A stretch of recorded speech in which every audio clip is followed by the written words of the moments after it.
Iron Robin and Frank Ribery as Bayern Munich won the title once again. But we start at Wembley, the FA Cup final. Manchester City taking on Watford. City, of course, side. For more reaction, let's go to Alexis and Craig, who are at Wembley.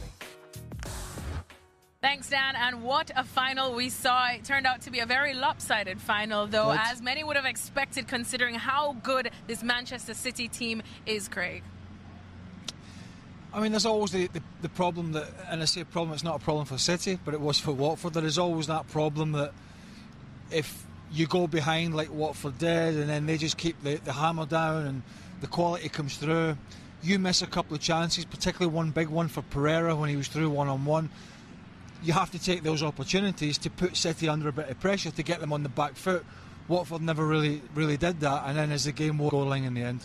Well, no Sergio Aguero to start, and I mean, they didn't really miss him, and Gabriel Jesus just absolutely stepped up to the plate. I spoke to him a little earlier, and he says that he just knows he's grown as such a player under Pep Guardiola. Did you see that? Yeah, and he's not got that much game time. You know, he's played, and you know, when we saw the team sheets, we thought, oh no, Aguero, and then, you know, forgot at the time that it was Jesus that was playing in all the FA Cup games. So in some sense, Aguero would have known coming in that he wasn't going to play any part, particularly not from the start. However, it must be frustrating for Jesus watching Aguero playing in the Champions League and the Premier League, because he's a fantastic player. But he played well today. The way that he controlled the ball for one of the, was it what? Treble for Manchester City. Some would say quadruple if you count the Community Shield. Just how good is this City team? You're not counting it, Chris. No, forget about it. You know, that's just a pre-season. You know, they're not really fussed about that. But you know, domestic treble, amazing. First time it's ever been done. All-time best City team, this? Done it with aplomb, absolutely. Well, it's all-time best City team, yeah, for sure. But did it with aplomb, did it with a style. We're possibly an Aguero penalty miss away at Tottenham from going to the Champions League into the final, and would probably... Well, today, with a Watford mascot. I wasn't expecting... there was lots of fanfare in the crowd, lots of people dressed up, and then suddenly... this damn mascot appeared behind me. So I was quite happy. I high-fived him, and I think you did.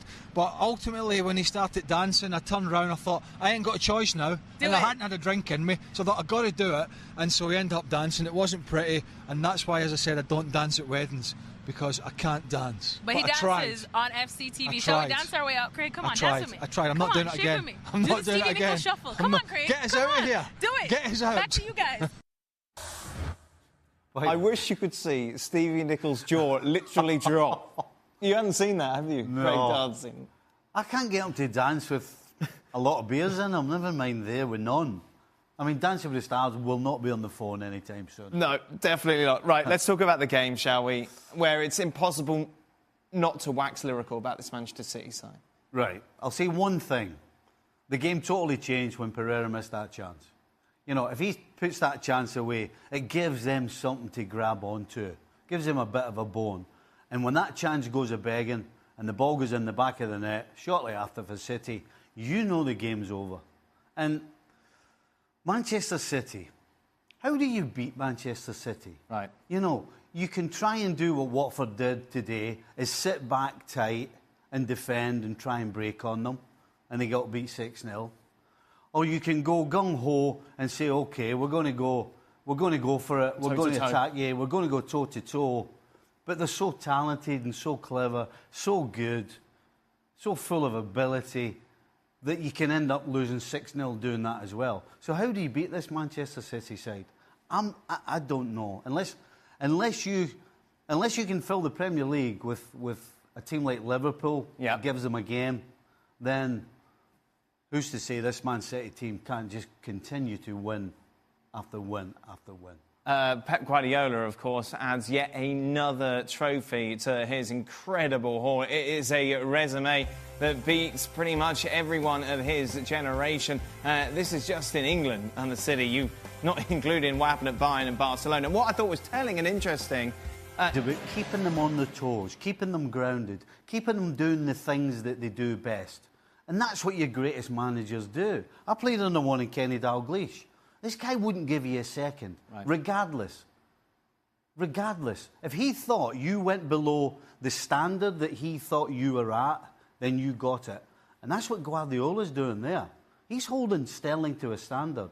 Now, fortunately, he's got a bunch of players who don't seem to have too many egos.